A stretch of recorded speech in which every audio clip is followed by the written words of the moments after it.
Y'all, I just wanted to come in and wanted to give a little bit more detail about with my mom with the cancer. So in 2016, in the summertime is when I seen her eyes were yellow. And so when it was becoming more yellow, she went to the doctor. She found out they had bile in her blood, and so they did extra research, and we found out she had cancer. We found out she had pancreatic cancer. And so during that time when we found out, he was like, you need to get this out of you like fast, you know. And so he was like, you're gonna go to a city that's close to us. It's like a 2-hour drive. I'm trying not to give a location because you can't give everybody your information online. But and so yeah, so we had called the hospital that he suggested. They were like, yeah, we don't have any openings for months. And so we called another hospital that was supposed to be better than the last one we called, and they were like, yeah, we're not gonna be able to get you in for any type of procedure until December. At this time, y'all, it was in August. It was like beginning of August. As a matter of fact, it was right before her birthday. Her birthday is August the 8th. And so we called, you know, and they were like, no, we can't do anything. And this was on a Friday. This is on a Friday when the doctor told us, hey, you need to do something because, you know, this can be fatal, what you have going on. And so I remember we called the doctor. They were like, no, we don't have any opening. And then so by Saturday, which is weird, like why would a doctor called her on Saturday? It was a lady doctor. And she called her on Saturday and said, ma'am, I seen that you have been calling and that you know, you have this pancreatic cancer and you need to get it out. She said, if you can come by the end of the day, by 5 o'clock today, I can get you seen. We can run our tests and I can get you on a procedure as soon as next week. Yeah, God is good. He was, man, we were rejoicing. God is good. And that was to get the full cancer out. This is 2016. And so we did that. We went over there. We got there by like 3. She did all her exams, you know, did everything, all the scans and stuff. And so Monday she called. It was like, yeah, we need to get you in and get you out. And so she called us Monday morning, y'all. While she had she was able to get the procedure done by Tuesday. And so by Tuesday, she had something called the Whipple. I'm gonna put the name on the screen. I'm gonna look it up. It's called the Whipple. So long ago, the Whipple. And this procedure, y'all, took 9 hours. It took them 9 hours to get all the cancer out of my mom's pancreas. And at this time, my mom had lost no weight. She looked super normal. We both are like BBW queens. So we, you know, we were thickums. And so you wouldn't tell that she had any type of cancer. She didn't know. And so she had the surgery. Everything went good until it didn't go good. Because I work with sick people, I can kind of sense when stuff is off. And I was looking at her surgery and I was like, Mama, I was like, it looked like your surgery is like infected. And she was like, I don't think so. I was like, yeah, it's infected. Like, I've dealt with a lot of patients with that. And so I took her to the emergency room. She didn't want to go, but I was like, you need to go. Something not right with your surgery. And the doctor was like, nothing's wrong. Nothing's wrong. And I was like, you look at her stomach like something is off. And the doctor just was like, nothing's wrong. Like, I've been doing this for years. I would know, you know, whatever. So I took her from that hospital, took her to another hospital. My mom had some good insurance, by the way. She was a government worker. And she had good insurance. So we took her to another doctor. And same thing. The doctor was like, nothing. There's nothing wrong. And I'm like, y'all don't see that it's like, it was oozing like a little bit of fluid. It had like a light scent. If you work with sick people or you had a sick loved one, you just know the scent of like an infection, bodily fluid or whatever. And so took her to the doctor. So finally we called, because we did this over the weekend. So we called her doctor and was like, you need to see her surgery because it looked a little off. Now my mom, she didn't believe it looked off, but when you work with sick people for a long time, you just pick up on things. I found people cancers. I mean, you just pick it up. And so that's why my mom was a real advocate for me becoming a nurse, for real. She was like, you got that thing, you know. And so yeah, so we took her to her doctor in the time where she had the surgery. We took her there. The doctor looked at her and she was like, there's nothing wrong. Like, Brittany, I think that, you know, you're just being paranoid. And I'm like, something is wrong. Y'all, why after we went home from this doctor, 2 days later, my mom had passed out in the house. Like, not well, she passed out, and she actually broke her leg. She tore her femur, and she twisted it the way she fell. And so when I brought her to the hospital, I didn't bring her. My younger sister brought her. I was like an hour away. I was, y'all know I was doing home health. It took me an hour to get to the hospital, but I got to the hospital finally. And I found out that she had an infection. And guess where the infection was coming from? The surgery. And guess what kind of infection it was? It was called MRSA, which is like a facility based type of virus. This is a virus, not a virus. It was an infection that you would only catch at a hospital. And that's what happened. She had an infection, and it was so bad when they brought her in. This is how, you know what, healthcare. This is why I let that video out about the day that I quit working in healthcare. People really don't care. I'm sorry, a lot of y'all healthcare professionals, y'all don't be caring about y'all patients for real. So my mom went in there. First of all, when she fell, her whole surgery burst open. Her stomach was open, and she had a dress on, and she had broke her leg, so the doctors were paying attention to that. But the whole hallway of the hospital, they didn't even have a room to put my mama in they didn't have a room to put her in. She was in a hallway. And I'm trying to talk to y'all. I'm really so trying not to cry no more. I'm trying not to cry no more. I'm not gonna cry. Hold on.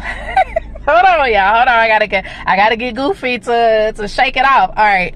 So yeah, so she was laying in a hospital, like in the hallway, and she was out of it. You would think that she took pills. My young sister thought she took some type of pain pill, because they gave you pain pills for the pain. But my mama did not take pain pills. My mama would endure pain like it was nothing.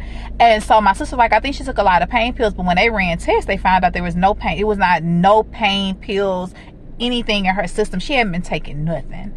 And so she took it like the first couple of days she got out the hospital, but then she was like, no, I don't want to get addicted to nothing like that. And so it was nothing. It was because of the infection. And so I'm like, how do y'all not smell? Like, it smelled worse than the time that I had already took to the hospital. It smelled like death. If y'all ever been around somebody that was heavily infected and it was like a wound, I know a lot of people ain't been around it, but when somebody has like a wound that's infected, it stinks. Oh, it smells so bad. It smells, it's worse than the worst bathroom that you can smell. It's so thick in the air. And the whole hallway y'all know how long a hallway is in a hospital. It stunk. I don't know if they thought my mama was just stink, and they just was like, she just stinks. She came in here stinking. They were ready to do her surgery on her leg the next day. They were like, well, she broke her femur. And when I got to the hospital finally, and my sister was young. She was young, so I can't say nothing about it. She was young, and I'm the sister that you can look up to, that I'm gonna try my best to handle everything, so don't even worry about it. Just be there, just be around, but I'm gonna make sure we good. I'm that sister. And so she didn't understand what was going on. She thought it was just like pain. She didn't even realize my mama's leg was broke. But by the time I got there and they did all the scans and stuff, they're like, yeah, her leg is broke. We have her scheduled to do surgery tomorrow at 7 o'clock. I say, y'all, she just had a cancer that got removed, and she literally just had the Whipple, a 9-hour procedure surgery last week.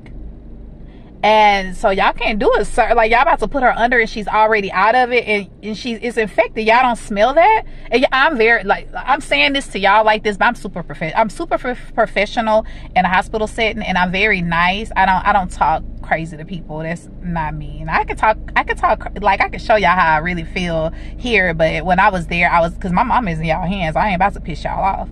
And so I was like, yeah, it's the smell. Like, she is infected, huh? Because I just brought her here. I have to throw that in. I just brought her here. Y'all said ain't nothing was wrong with her. And so they raised up her shirt. My mama's stomach was wide open, y'all. The surgery wound was wide open. I've seen a lot of wounds. I've seen a lot of surgical wounds, but I ain't never seen that before. And the meat in her stomach was black. Not black like my hair black. What? Close. It was close. It was dark. If you ever seen some meat that's like dark, your meat's supposed to, in your body, your meat's supposed to be like a pink, red, it's supposed to have some life, some color, the color of blood. This looked like gangrene in the stomach, if you know what gangrene is. And so I'm like, oh my God. And they looked, they said, oh my God, you know, we didn't know that she had this.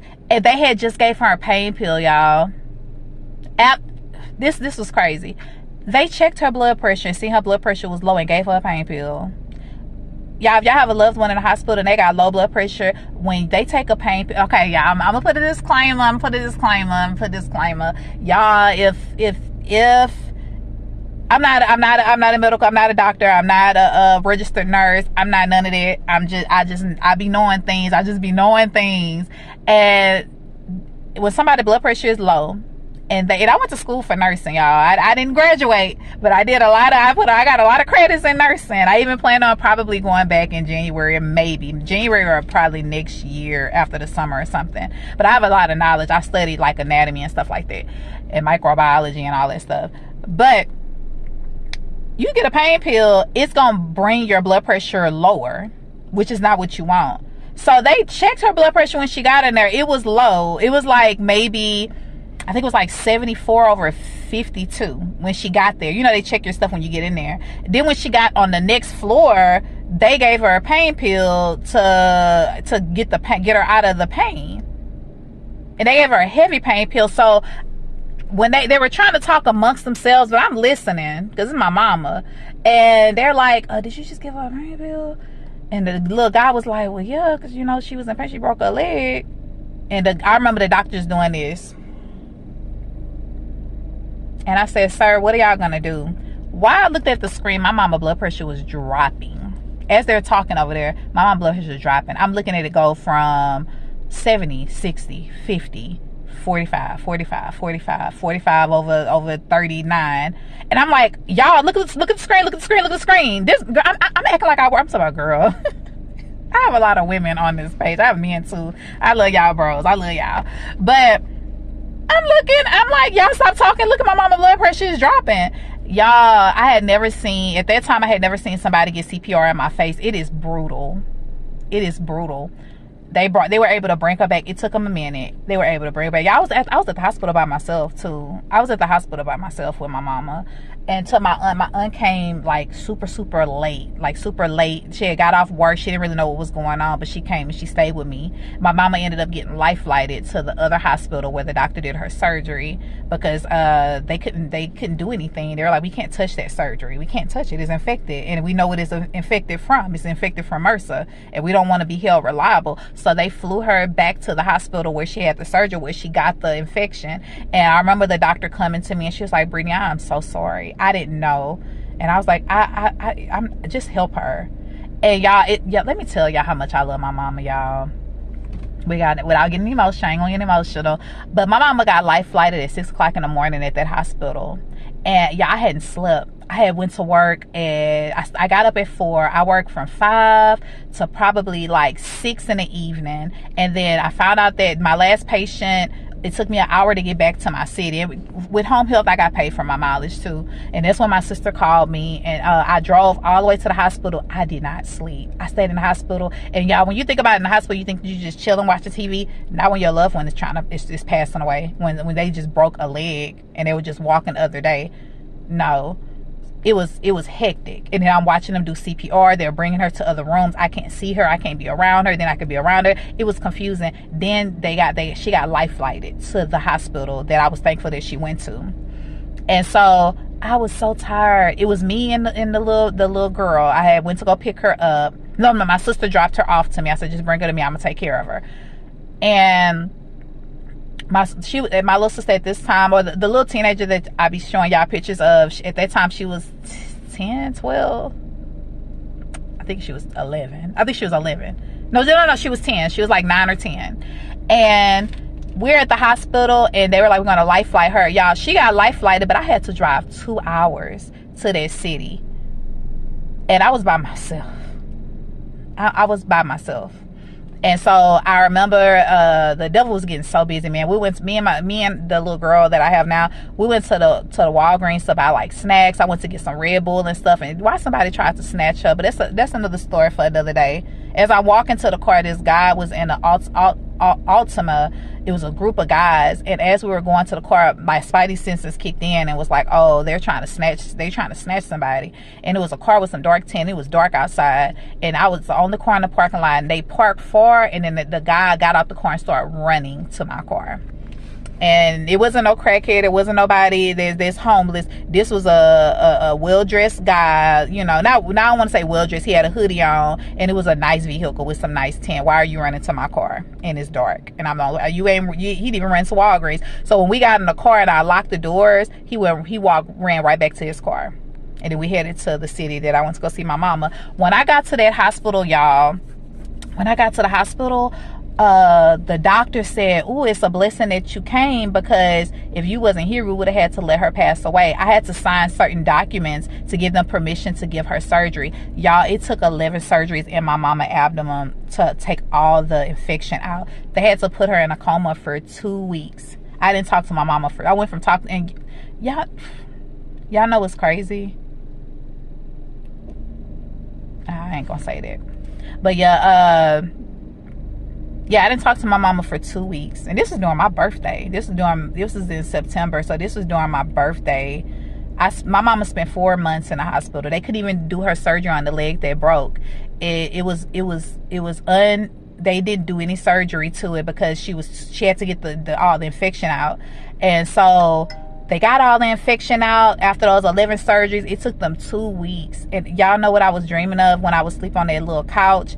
I would dream of my mama getting out that bed, walking to me. I was dreaming about that every night. I would just, and it was like I was saying, she's going to get up. Don't worry about it. She's going to get up. Don't worry about it. Just keep on praying. Keep on talking to me. And y'all, it was so uncomfortable. I mean, the hospital was comfortable. I ain't going to lie. But them doctors, them people would come at like 6 o'clock in the morning when you sleep. And this hospital was like a teaching hospital. So it would be like, I would open my eyes off the couch, and it would be like, it'll be about 12 students and 3 doctors in there explaining my mama condition, and it would just wake me up out of my sleep, all these people, and I would have sleep in my eye and all that. But anyway, so yeah, that saved her.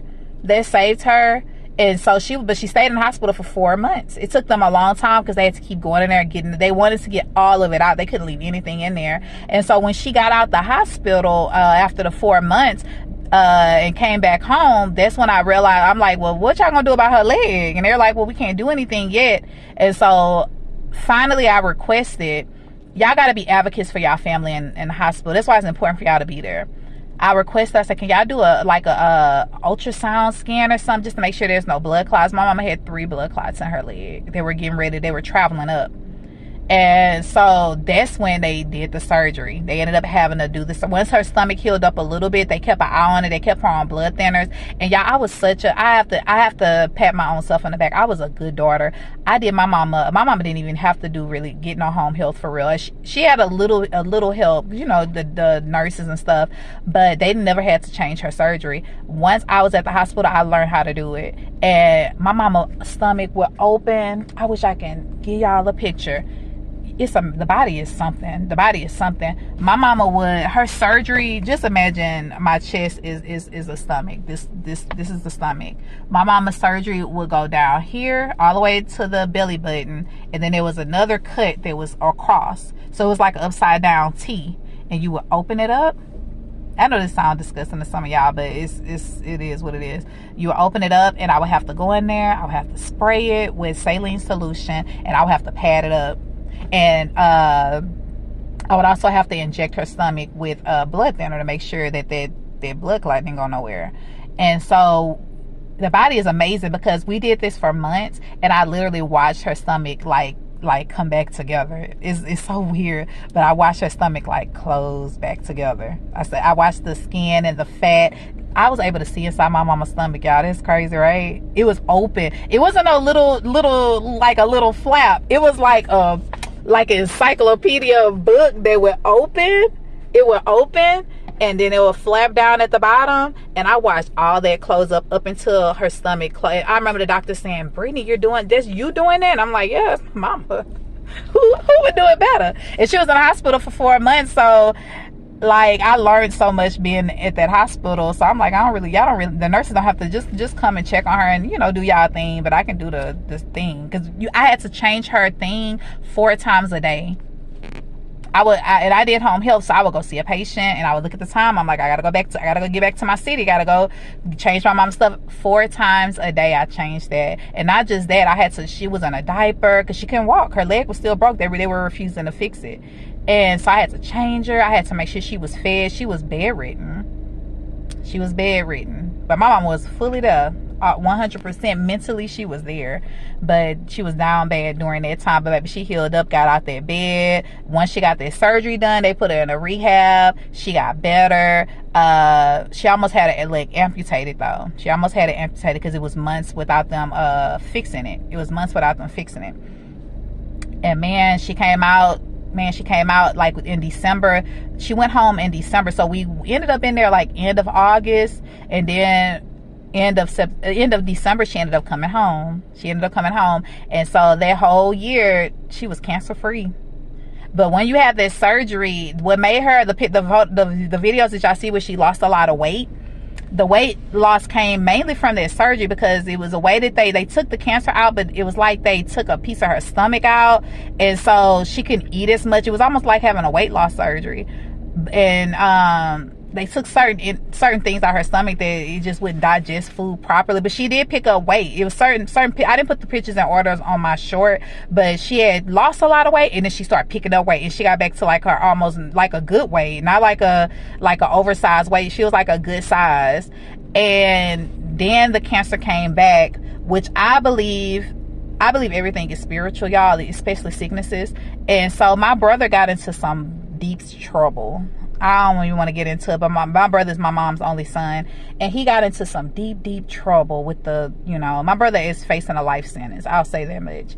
And this happened in 2017, and I remember when he got the verdict that he would be spending life without parole in jail. I remember my mama saying to me, I felt like something in my stomach dropped. She's like, ooh, it's like something like gut wrenching, like something dropped in my stomach. And then he got that sentence in November, and by February we found out that the cancer had came back. And so we ended up doing the Gerson and doing all the things, and that's when the doctor was like, oh, I see the cancer is shrinking. It's shrinking, but then that infection came. It was from the leg, which is weird. She had the surgery like within a year ago, but then the for some reason it got infected. When the doctors looked, they were like, it's coming from that leg. And it got so bad my mama had fainted. She had fainted again in the house, and it was because of that. And this when she ended up in the hospital again. And this was right before Mother's Day. And what hurt me was that I had my mom Mother's Day gift in the house. I had like flowers, and at this time I was living with her and I wasn't married yet, but so I can be there to take care of her. And man, I had flowers for her and everything, and to this day I never got a chance to give her that. And so she went to the hospital. It was actually on Mother's Day that she went to the hospital. It was on May the 12th, I believe.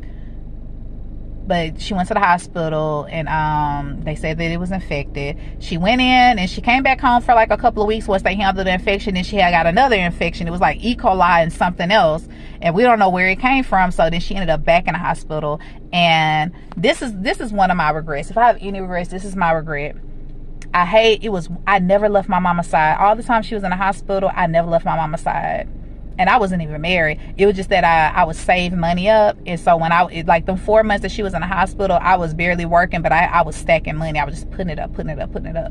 And so it was one night, and this was after me and my husband, my regret, that's where I was at. One of my regrets I had is that I left the hospital one night.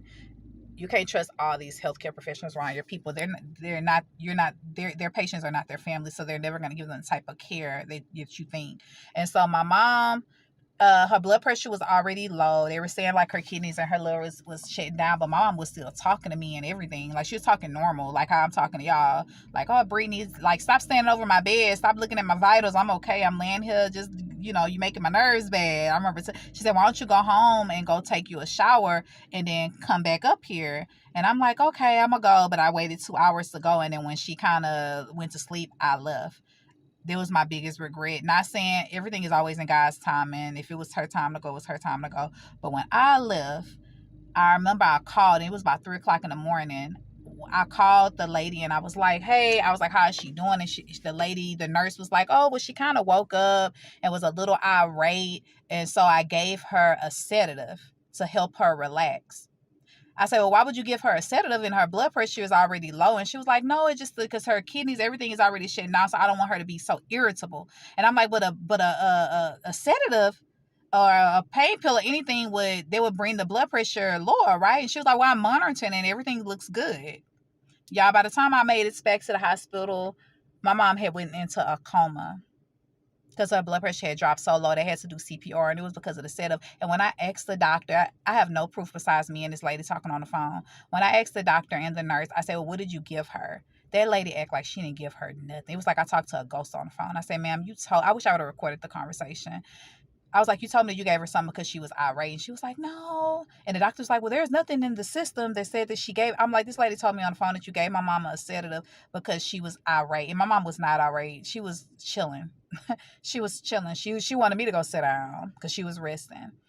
And so my mama went into a coma, and I remember I had to travel to go tell my brother. My brother was 2 hours away in jail, and it was the worst thing. That was the hardest thing I had to do was to talk to him, man.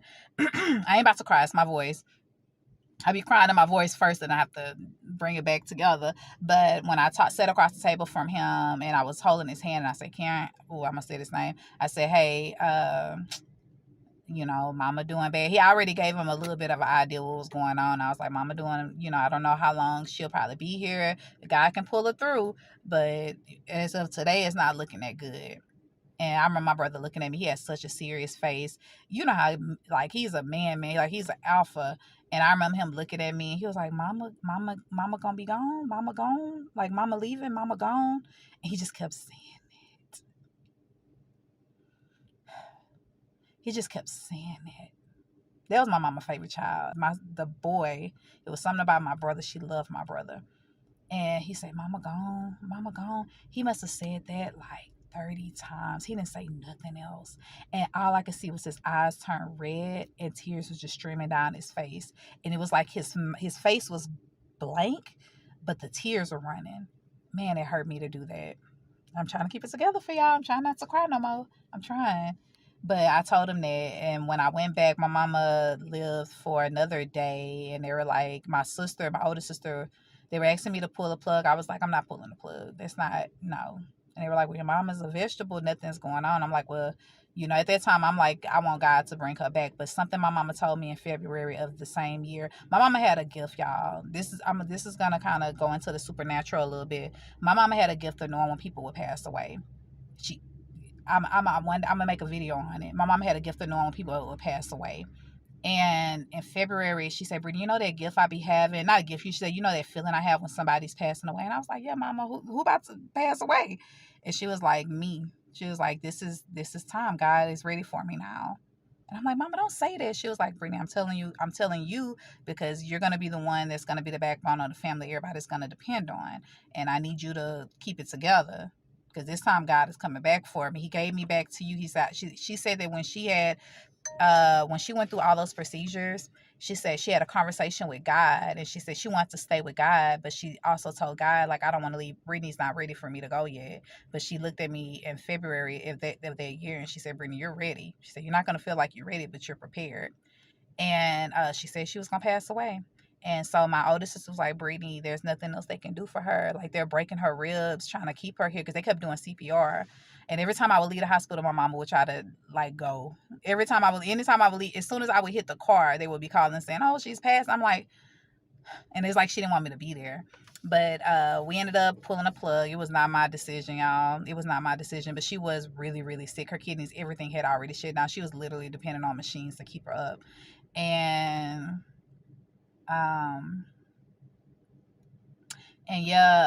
so yeah, we said our last goodbyes and things like that. And the little girl that y'all always, the teenager, she didn't really know fully that she was passing away. She was actually out of town for a little bit. And so I let her, I say, hey, talk to mama and tell her everything that I didn't tell her why she was doing it. I say, yeah, mama can't talk back right now, but if you can just tell her things, tell her how everything going, tell her how much you love her, how much you mean to her, and how much she means to you, and things like that. And she got on the phone and she said all kind of stuff to my mom. And then after that, my mom slowly just kind of passed away. She passed away.